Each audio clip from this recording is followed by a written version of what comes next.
జయలలిత బతికి ఉంటే ఆ పుస్తక సంస్థ చేసిన ప్రయత్నానికి మురిసిపోయి ఉండేవారు. రేఖా చిత్రాల్లో తన జీవన రేఖల్ని చూసుకుని ఎంతో ఆనందించుండేవారు. కానీ ఇప్పుడు అమ్మ లేదు. ఆమె కామిక్ పుస్తకం మాత్రం ఉంది. అయితే చిత్రమైన విషాదం ఏంటంటే అమ్మపై కామిక్ బుక్ తొలి కాపీ సిద్ధమైన రోజే జయ తిరిగిరాని లోకాలకు చేరుకున్నారు.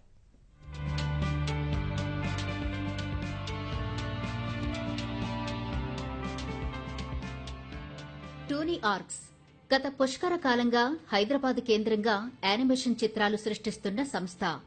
ఆరంభంలో పిల్లలే లక్ష్యంగా కమ్మని తెలుగు రైమ్స్ తీసుకొచ్చారు. చిన్నారి చిట్టి గీతాలు సక్సెస్ ఇచ్చిన ప్రోత్సాహంతో మరిన్ని నీతి కథలు, సాహస గాథలు రూపొందించి అక్కడా ప్రశంసలందుకున్నారు.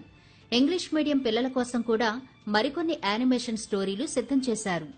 పిల్లలే ప్రపంచంగా సాగిన టోనీ ఆర్క్స్ యానిమేటర్లు ఏడాది క్రితం తెలంగాణ ముఖ్యమంత్రి కేసీఆర్ జీవిత కథను కామిక్ బుక్స్ తరహాలో తీసుకొచ్చి అందరినీ ఆశ్చర్యపరిచారు. స్వయంగా సీఎం కేసీఆరే ఆ బుక్ చూసి మురిసిపోయారు. యానిమేటర్ల కోరిక మేరకు ఆయనే స్వయంగా ఆ పుస్తకాలను ఆవిష్కరించారు. పొలిటికల్ ప్రాజెక్టు సక్సెస్ కావడంతో అదే బాటలో మరో పుస్తకానికి శ్రీకారం చుట్టింది Tony Arcs team. Chief animator Pradeepan team ఈసారి ఎంచుకున్న లీడర్ పురచ్చి తలైవి జయలలిత. జయ జీవన రేఖల్ని అందమైన రేఖల్లో పుస్తకంగా రూపొందించారు. చెన్నై వెళ్లి స్వయంగా అమ్మ చేతుల మీదుగా ఆ పుస్తకాన్ని ఆవిష్కరింపజేయాలన్నది వారి కోరిక. అందుకోసం ప్రయత్నాలు కూడా ప్రారంభించారు.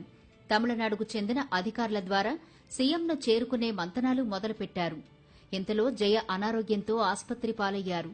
దీంతో యానిమేటర్లు కొంత నిరుత్సాహపడినా ఆమె ఆరోగ్యంగా తిరిగి వస్తారన్న ఆశతో ప్రాజెక్టును పూర్తి చేశారు. డిసెంబర్ 5వ తేదీ సాయంత్రానికి తొలి కాపీ చేతికొచ్చింది. అదే రోజు అర్ధరాత్రి జయ చనిపోయారు. జయ చేతుల మీదుగా ఆవిష్కరించాలనుకున్న ఆ పుస్తకాలు ఇప్పుడు యానిమేటర్ల చేతుల్లోనే ఉన్నాయి. వాటిని ఎలాగైనా తమిళనాడులోని అమ్మ అభిమానులకు చేర్చాలన్నది ప్రస్తుతం వారు ఎంచుకున్న లక్ష్యం. ఆ మేరకు ప్రయత్నాలు మొదలుపెట్టారు. All the best Tony arcs.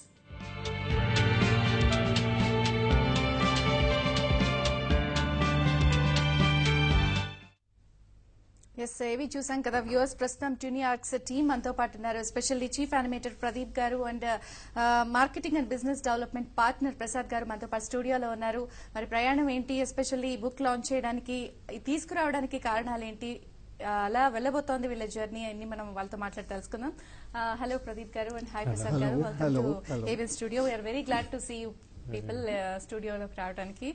So మామూలుగా 2 తెలుగు రాష్ట్రాల్లో టోనీ ఆర్క్స్ అంటే చాలా చాలా పాపులర్. ఏ కిడ్ని అడిగినా కూడా కొంచెం రైమ్స్ టచ్ కానీ, లేకపోతే నెట్ టచ్ కానీ, లేకపోతే యూట్యూబ్ ఐడియా ఉన్న ఏ పిల్లలు అడిగినా కూడా టోనీ ఆర్క్స్ అంటే చాలా పాపులర్. వాళ్ళు ఎస్పెషల్లీ మీ చిన్నారి చేప కథలు కానీ, పేదరాశి పెద్దమ్మ కథలు, ఇలాంటి ఎస్పెషల్లీ కథలందరూ కూడా పిల్లలు చూస్తారు. సో ఈ రైమ్స్ కానీ యానిమేషన్ రంగంలో ఇంత పాపులర్ అయిన మీరు ఆల్ ఆఫ్ ఎ సడన్ ఎందుకని పొలిటికల్ సబ్జెక్ట్స్ వైపు టర్న్ తీసుకున్నారు ప్రదీప్ గారు? ఓకే, ద మెయిన్ రీజన్ ఏంటంటే అది యానిమేషన్ చేసాం, ఇది కామిక్స్ కూడా ఈక్వల్లీ ఫర్ చిల్డ్రన్. అది ఒక సబ్జెక్ట్ ఏమో they will enjoy reading a comic.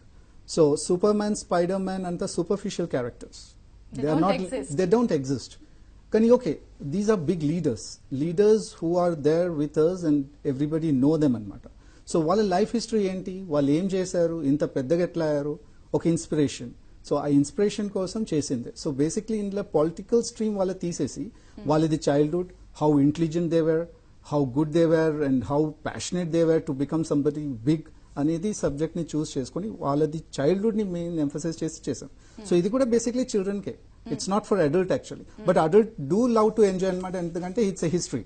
So they can also read very crisply, they can know what the history of the personality is all about.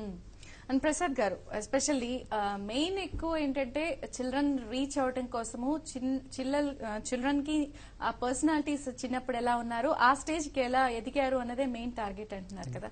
So already KCR book చేశారు, comic చేశారు, English and Telugu versions 2 launch చేశారు. And KCR garu కూడా చేతుల మీదుగానే launch చేశారు. And ఎలాంటి appreciation వచ్చింది అప్పుడు ఆ బుక్ చేసినప్పుడు? Very good appreciation. ఏమన్నారు? చాలా బాగా చేశారు, it should reach each and every kid అని, that is what they told CM garu వాళ్ళ గ్రాండ్ సన్స్. అవును. సో ప్రదీప్ గారు మీరు చెప్పండి, ఇప్పుడు ఆల్రెడీ కామిక్స్ సైడ్ వచ్చాము, బుక్స్ త్రూ ఏంటంటే మనకి పిక్చర్ విజువలైజేషన్ అనేది పిల్లలకి చాలా తొందరగా క్యాచ్ అవుతుంది. ఏదైనా సరే చెప్పడం కన్నా కూడా చూపించడం ఉండే పవర్ వేరు అని చెప్తారు. సో ఎస్పెషల్లీ పురిచి తలైవి అమ్మ గురించి చాలా మంది తమిళనాడులో ఆల్మోస్ట్ గాడెస్ లైక్ ట్రీట్ చేస్తారు. సో ఈ బుక్ రావడానికి మీరు ఎలాంటి గ్రౌండ్ వర్క్ చేశారు? బేసిక్లీ ఆమె బతుకున్నప్పుడే మేము స్టార్ట్ చేసాం, ఎందుకంటే దట్ వాజ్ మై డ్రీమ్. ఈమె అంటే జయలలితని కలవాలా, బుక్ చేసి ఆమె ఫస్ట్ కాపీ ఆమెతో లాంచ్ చేయాలని చాలా ఇంట్రెస్ట్ అనమాట. అన్ఫార్చునేట్లీ మేము వర్క్ చేస్తూ ఉండగానే she went to hospital. At the time only కొంచెం హార్ట్ సింక్ అయింది. అరే వెరీ సాడ్ అనుకున్నాం. But there was something like everybody's prayer అనమాట, షీ మే కమ్ బ్యాక్ అనేది ఒకటి ఉండే. ద రీసెర్చ్ పార్ట్ ఆల్మోస్ట్ ఒక 7 months period, it's a work. So couple of the initially pre production stage లోనే దాన్ని రీసెర్చ్ చేసేసి దాన్ని బ్రేక్ చేసేసి స్టోరీస్ ని వాళ్ళకి ఒక పిల్లలకి అర్థమైనట్టు, ఎందుకంటే it's a biographical stuff.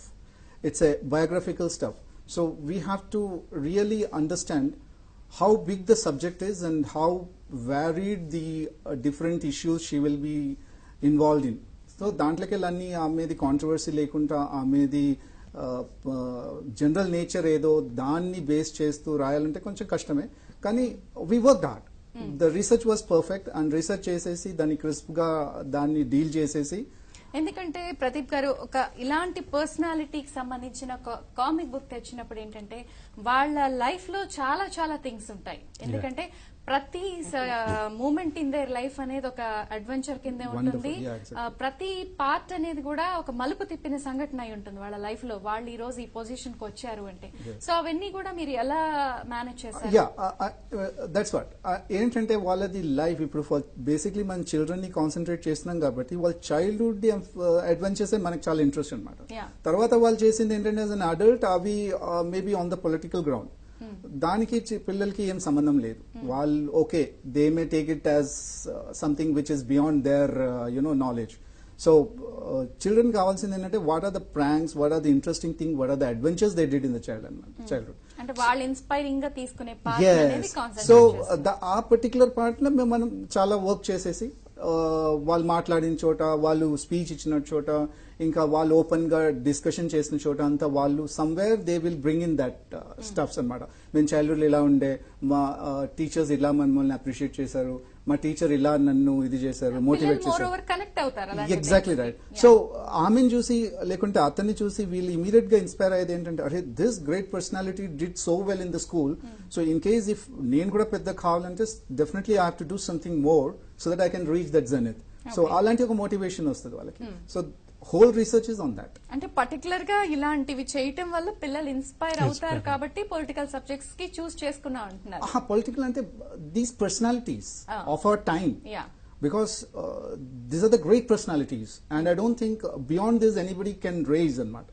So when you think about Jayalalitha, there's a great admiration. Oh my God, she's almost like a goddess on this universe. People